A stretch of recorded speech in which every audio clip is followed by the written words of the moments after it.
soda. Remy boys and yours. Fast money don't slow. 나는 고양이로 태어나리라. 황인숙 시인의 시입니다. 우리가 흔히 보는 시는 아니고요. 자, 그러면은 이 작품의 제목부터 먼저 볼까요? 제목을 본다면 나는 이라고 하는 요 말은 시적 화자를 가리키는 말일 것이고, 고양이는 분명 시적 대상일 겁니다. 태어나리라 라고 하는 말을 보니까 화자의 소망이라든가 아니면 의지가 나와 있다. 그럼 우리는 포인트는 뭡니까? 그렇죠. 고양이라고 하는 시어가 포인트가 되겠네요. 그러면 일단 기본적으로 고양이란 무엇인지 한번 살펴볼 필요가 있을 것 같습니다. 자, 이런 말이 있어요. 사람을 싫어하는 이와 이기주의자는 고양이를 사랑한다. 사람을 싫어하는 사람은 아마 타인과의 관계를 맺기를 거부하는 사람일 거예요. 이기주의자는 자신만을 위하는 사람일 거예요. 그런 존재들이, 그런 사람들이 고양이를 사랑한다는 것은 고양이 또한 그런 존재라는 거죠. 고양이? 그러면 어떤 존재입니까? 몸을 둥글게 만 채 발톱을 감추고 잠들어 있는 동물. 그래서 우리가 흔히 생각하는 고양이라고 하는 것은 어떤 나른한 관능성과 은밀한 공격성을 가진 그런 존재이다 라고 보는 게 맞을 듯 싶습니다. 그렇다면 시인이 생각하는 고양이는 정녕 이런 고양이일까요? 한번 살펴보도록 하겠습니다. 자, 처음에 이렇게 시작하네요. 이 다음에 나는 고양이로 태어나리라. 윤기 잘잘 흐르는 까망 얼룩 고양이로 태어나리라.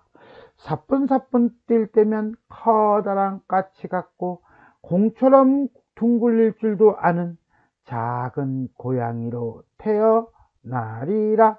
뭐 간단한 내용이네요. 일단 기본적으로 나는 시적 화자죠. 고양이는 시적 대상일 거예요. 태어나리라, 태어나리라, 태어나리라. 리라, 리라, 리라. 보이나요?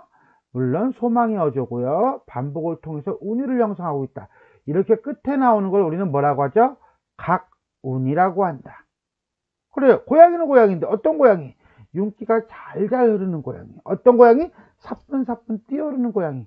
고양이를 잘잘이라는 표현과 사뿐사뿐이라는 표현을 통해, 즉 음성상징어를 사용해서 생동감 있게 묘사하고 구체화시키고 있다라고 볼 수가 있을 것 같습니다. 조금 더 보겠습니다. 고양이는 고양이인데 어떤 고양이? 커다란 까치 같은 고양이에요. 민첩하고요. 날래고요. 뭐뭐같이 뭐뭐처럼 뭐뭐인 듯하다. 직유법을 쓰고 있네요. 또 공처럼 둥글릴 줄도 아는 고양이에요. 어떤 고양이에요? 매우 유연성을 가지고 있는 고양이에요. 그런 고양이로 나는 뭐 하겠다? 태어나리라. 조금 더 전체적으로 볼까요? 어때요? 일행 끊었으니까 이행, 그 다음에 한놈 두식이 석삼 삼행. 그러면서 고양이는 고양이인데 어떤 고양이? 윤기 잘잘 흐르는 까망 얼룩 고양이. 어떤 고양이? 커다란 까치 같고 공처럼 둥글릴 줄 아는 작은 고양이. 어때요? 내용이 점점 구체화되고 있죠? 이해했습니까? 오케이. 나는 툇마루에서 졸지 않으리라. 사기 그릇에 우유도 할지 않으리라. 않으리라, 않으리라. 거부하고 있네요. 뭘 거부하고 있죠? 그렇죠. 툇마루를 거부하고 있죠. 뭘 거부하고 있죠? 사기 그릇에 우유를 거부하고 있어요. 자, 이게 뭔데요? 그렇죠. 자기가 의지적으로 어떤 일을 행하는 것이 아니라 순종적이고 안락하며 수동적인 삶. 처음에 우리가 봤던 그 고양이의 모습이네요. 이거를 싫어한대요. 그렇다면 화자가 원하는 고양이는 어떤 고양이인데요? 딱 보이죠? 나가리라, 뛰어놀리라, 덮치리라. 그렇죠. 뭘 추구해요? 가시덤불, 너른들판, 들쥐, 참새떼. 자, 가시덤불하고 너른들판은 공간적인 속성을 갖는다면 들쥐하고 참새 떼는 소재적 특성을 가지고 있네요. 어쨌거나 간에 이 둘은 야생의 어떤 자유로움을 드러내고 있다 라고 볼 수가 있겠습니다. 근데 굳이 떼라고 한 것은 그렇죠, 이거예요. 살금살금은 아까 얘기한 대로 음성상징어고요. 대상, 어떤 대상? 고양이를 구체화시키고 있다. 그리고 보니까 이 붉은색은 음성상징어를 나타내고자 하는 표시구나 라고 이해하시면 되겠습니다. 그리고 보니까 텐마루, 사기그릇과 가시덤불, 너른들판, 들쥐, 참새떼는 대립적인 시어이다 라는 것도 참고로 말씀드리고자 합니다. 그들은 놀라서 후다닥 달아나겠지. 아하하, 펄짝펄짝 뒤따르리라. 꼬마 참새는 접지 않으리라. 잠깐, 그들이 누구죠? 그래, 참새떼예요. 그렇다면 여기서 말하는 후다닥은 뭐죠? 고양이가 아니에요. 참새떼예요. 음성상징어는 분명 음성상징어이지만 그 가리키는 대상이 다르다는 점에서 주의, 별표 땡냐. 아, 폴짝폴짝, 이거는 뭐 고양이를 구체화하는 것이다 라고 보시면 되겠습니다. 그리고 화자는 얘기합니다. 뭐라고? 폴짝폴짝 뒤따르면서 장난치겠다고. 참새는 먹고자 하는 대상이 아니라고. 뭐라고? 유희의 대상이라고. 또한 꼬마 참새는 안 잡아. 왜? 그것은 참새를 먹잇감으로 보지는 않는다는 거예요. 그리고 고양이 내지는 화자의 큰 뜻과 포부가 드러나는 구절이다 라고 보시면 되겠습니다. 할딱거리는 고놈이 누구예요? 그래요, 참새. 앞발로 툭 건드려 놀래주기만 한대요. 그죠? 그리고는 제일 큰 참새를 잡겠대요. 이건 먹기 위해서 잡는 게 아니에요. 먹기 위해서 잡으면 포식자가 되거든요. 그게 아니라 큰 참새하고 도전을 하고 그 다음에 능동적인 삶을 살겠다. 만약에 포식만 하겠다라고 한다면 작은 참새 먹으면 되는 거죠. 작은 참새 여러 마리 먹으면 되는 거야. 하지만 한번 승부욕을 다져보겠다. 이런 내용이다 라고 보시면 되겠습니다. 결국 1년은요, 안락한 삶을 거부하고 자유로운 삶을 소망하는 고양이, 그 고양이를 통해서 화자의 모습을 드러내주고 있다 라고 보시면 되겠습니다. 2연 가겠습니다. 이윽고 해는 기울어 바람은 스산해지겠지. 들쥐도 참새도 가버리고 어두운 들판에 홀로 남겠지. 나는 돌아가지 않으리라. 일단 해가 기울었어요. 시간의 경과죠. 저녁이에요. 자, 그 다음에 바람이 스산해진다는 것을 보아서 부정적인 시어라는 것 정도는 이해할 수 있을 겁니다. 또한 어두운 벌판 자체가 아니라 나를 홀로 남기는 벌판이에요. 결국은 고독의 공간이다 라고 보시면 돼요. 들쥐하고 참새는 내지는 고양이가 원했던 거예요. 그럼에도 불구하고 가버린대요. 결국은 자유를 찾으려는 고양이에게 어떤 시련과 고난이 찾아왔다. 하지만 고양이는 내지는 나는 뭐라고 합니까? 돌아가지 않으리라고 그래요. 어디로 돌아가지 않겠다는 거예요? 순종적인 삶, 안락한 삶으로 돌아가지 않겠다는 겁니다. 됐습니까? 오케이. 그럼 어떻게 할 건데? 어둠을 핫으며 낯가리를 찾으리라. 그러면은 그 속에는 아늑하고 집단 냄새 훈훈하겠지. 훌쩍 뛰어올라 깊이 웅크리라. 그러면은 은은히 빛나겠지. 결국은 두 개를 묶는다면 리라겠지 라고 하는 거 반복된다는 거 감 잡을 수 있겠습니까? 이 정도는 센스죠. 자, 일단 낯가리를 찾겠다는 것은요, 순종적인 삶, 안락한 삶을 거부하고 나는 계속적인 자유로운 삶을 즐기겠다는 태도입니다. 그 중에서도 낯가리와 집단 냄새는 결국은 자유로운 공간과 소재를 상징한다라고 볼 수 있습니다. 물론 풀적이라고 하는 음성 상징어가 또 쓰였네요.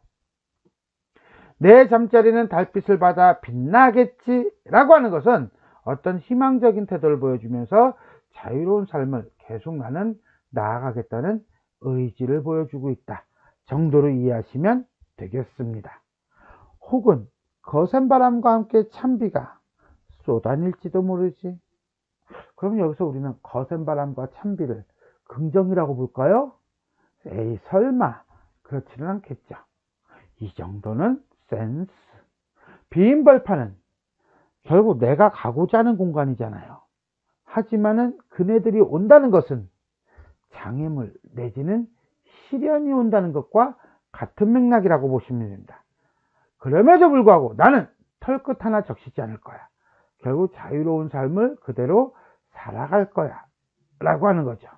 나는 꿈을 꾸리라. 어떤 꿈? 참새를 쫓아 밝은 들판을 내닫는 꿈을 꾸리라. 그래서 뭐합니까? 꿈을 강조하고 있다 라고 보시면 되겠습니다. 이어는 결국은 이상을 추구하는 삶을 보여주고 있다. 됐습니까? 정리해 볼까요?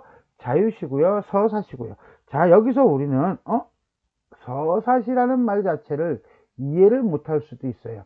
하지만 여기에는 고양이의 모습을 통해서 우리가 하나의 이야기를 만든다는 점에서는 가능할 겁니다. 리라라고 하는 의지와 그 다음에 감각적인 시어, 어떤 시어? 의태어 내지는 음성사행징어가 사용된다는 거 챙길 수가 있겠습니다. 물론 여성적인 어조고요. 고양이가 지적있죠. 편안하고 안락한 삶에 대한 거부와 자유로운 삶을 추구하고 있다 라고 보시면 되겠습니다. 음성상징어 아까 얘기했습니다. 다만 우리는 이 음성상징어가 다 같다라고 보기는 어렵겠죠. 음성상징어는 흔히 의성어와 의태어를 얘기합니다. 근데 이 작품에서는 사뿐사뿐, 살금살금, 후다닥, 폴짝과 같은 의태어 중심으로 사용되고 있습니다. 이러한 음성상징어는 주로 대상을 생동감 있게 표현한다는 특징을 갖습니다. 그러나 이 대상이 뭐냐는 거죠. 그렇죠. 고양이죠. 그럼 다 고양이를 가리키나요? 아니라고 그랬습니다. 요건 달라요. 후다닥 아까 발표했죠? 후다닥하고 반짝거렸는데 후다닥은 뭐의 표현이다? 그렇죠. 참새 때의 모습을 표현한 것이다 라고 하는 거, 이거는 우리가 꼭 챙겨 놓고 들어가야 합니다. 됐습니까? 오케이. 다음 보겠습니다. 두 번째, 특정 어미의 반복을 통해서 운율을 형성하고 있다. 겠지, 리라. 기억나요? 기억나야 합니다. 이거를 얘기하고 있는 거니까요. 자, 그 다음에 또 아까 잠깐 얘기했나요? 고양이는 어떤 의미죠? 고양이는 이타적인 사람 내지는 개인주의적인 사람을 주로 얘기한다라고 했는데, 이 시에서의 고양이는 어떻습니까? 자유롭고 고결하게 살아가고자 하는 의지를 보여주고 있다 정도로 이해하는 것이 맞을 듯 싶습니다. 그런 점에서 본다면 이거는 밑줄을 이렇게 치고 들어가는 게 맞겠죠? 형광펜으로. 됐습니까? 윤기 잘 자르는 까만 고양이, 윤기 잘 자른다는 데서 우리는 건강한 생명력이라는 걸 볼 수 있을 거예요. 다음에 텐마루라든가 사기그릇은 좋은 게 아니었죠? 어떤 거였죠? 순종적인 삶이었어요. 근데 그것을 거부한다고 그랬어요. 그 다음에 제일 큰 참새를 잡는다라고 하는 건요, 먹이사슬로 인한 습성을 거부함과 함께 커다란 뜻을 갖고 있다라는 점을, 그 다음에 밝은 들판을 내달린다는 것은 자유롭고 의지적인 삶을 살겠다는 점을, 이거를 우리가 전체적으로 보고 들어갈 필요가 있겠습니다. 텐마루와 사기그릇은 우리가 아까 부정적인 온화한 안락한 삶이라고 한다면, 가시덤불, 너름들판, 빈들판, 그 다음에 밝은 들판은 뭐였죠? 그래요, 자유로운 공간을 나타낸다 라고 하는 거 염두에 두고 들어가면 좋겠습니다. 자, 이러한 음성 상징어 내지는 고양이의 상징적인 의미를 본다면 처음에 우리가 봤던 거 기억납니까? 나른한 관능성과 은밀한 공격성을 가진 존재라고 우리는 볼 수가 없겠죠. 그럼 이 시에서 시인이 말하는 고양이는 어떤 고양이입니까? 그렇죠. 자유롭고 고결한 삶을 추구하는 존재이다. 요거 보입니까? 붉은색으로 점점점 움직이고 있는 거? 자유롭게 세상을 쏘다니며 거침없이 질주하는 들고양이를 상징하고 있는 내지는 묘사하고 있다. 고로 화자는 이러한 자유롭고 고결한 삶을 살고 싶은 소망을 드러내고 있다라고 보시면 되겠습니다. And I got this soul